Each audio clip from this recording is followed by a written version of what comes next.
Esta característica se va a repetir a lo largo de todo el siglo hasta llegar particularmente a la dictadura de 1976, de la cual vamos a hablar en el próximo video.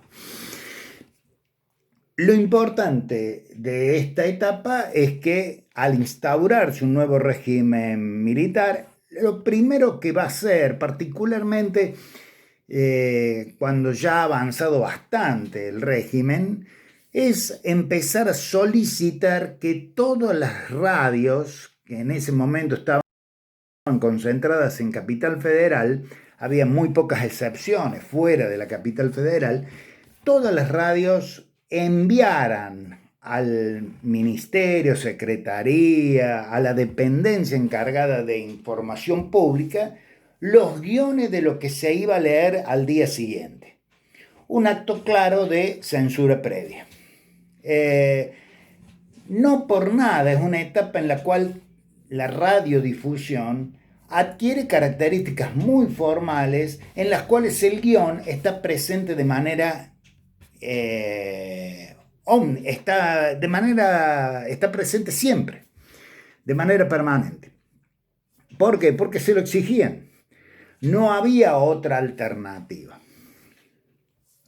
Esto se vuelve a repetir a lo largo de los primeros golpes militares, hasta que llegamos a 1946, asume el peronismo.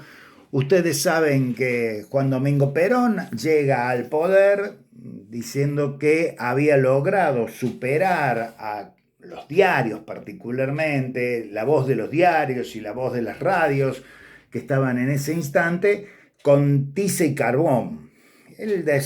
Él señalaba que su campaña había sido exclusivamente basada en lo que se podían inscribir en las paredes, porque los diarios y las radios estaban en manos de los adversarios. De hecho, esa primera contienda electoral en la cual Perón enfrenta a la Unión Cívica Radical se conoce históricamente como una lucha entre Braden o Perón. Esta es la forma como el peronismo identifica al enemigo, al adversario político, lo hace con el nombre del embajador de los Estados Unidos en la República Argentina. Y la verdad, en una frase, en una expresión dicotómica de 3 palabras, termina estableciendo un lema que logra el primer triunfo electoral peronista allá por 1946. ¿Qué es lo que va a hacer Perón con los medios? Obviamente lo primero que hace es tratar de recuperarlo, si se quiere, para el régimen, nuevo régimen, en este caso el nuevo régimen democrático. Él va a tomar algo que ya había sucedido. En 1929 se reúnen por primera vez la Liga de Naciones, el antecedente de las Naciones Unidas, convoca una reunión para tratar el tema de las comunicaciones electrónicas, telegráficas y radiales. Y establece, particularmente en torno a las ondas hertzianas que habían sido descubiertas, ustedes recordarán, a fines del siglo XIX, establece que esas ondas son propiedad de la humanidad. Es un detalle importante. Las ondas no son de nadie, son de la humanidad y son administradas por los estados nacionales. Desde ese momento hasta la actualidad, los únicos que pueden otorgar licencias para operar una radio o un canal de televisión luego, aéreo siempre, son los estados nacionales. Y la firma que debe llevar el decreto otorgándole esa frecuencia, esa señal, ese espacio de aire a una empresa determinada, ese decreto tiene que estar rubricado por el rey, por el primer ministro o por el presidente de ese Estado-nación.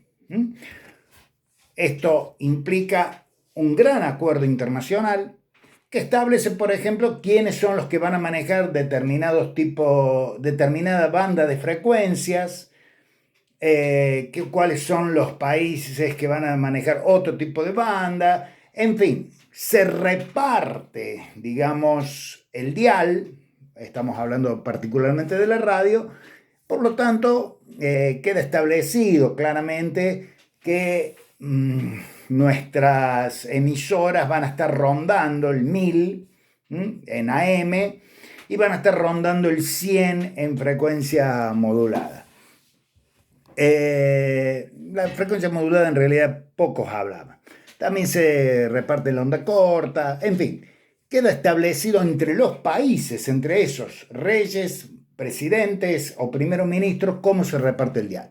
Y por lo tanto también ustedes saben que una radio en Argentina, en ese entonces, las radios de ese entonces, no las actuales, no las que están en el celular, pero las radios de ese entonces, si uno se iba a Estados Unidos no le servían. ¿Por qué? Porque no reflejaban, no tenían esa parte del dial que le correspondía a una emisora nacional. Bien, pasa el tiempo, les dije que había asumido Perón.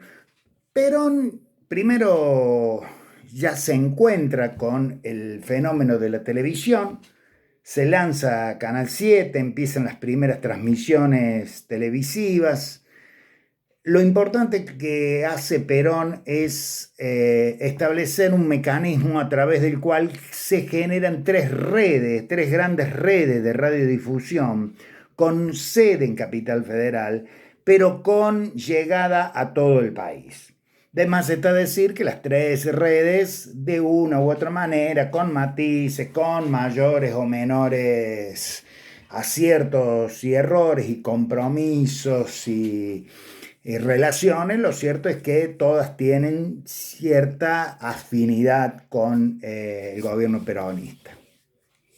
Así llega la radiodifusión a Río Cuarto. Una de estas redes instala su repetidora en Río Cuarto, una repetidora que va a ser efectivamente la primera señal retransmitida de Río Cuarto. Va a ser importante para lo que viene después. Bueno, ¿qué es lo que viene después? Lo que ya le venía contando. Llega un nuevo régimen y lo primero que hace es destituir, romper todos estos acuerdos que había firmado Perón e imponer una nueva lógica. De ella hablamos en el próximo video.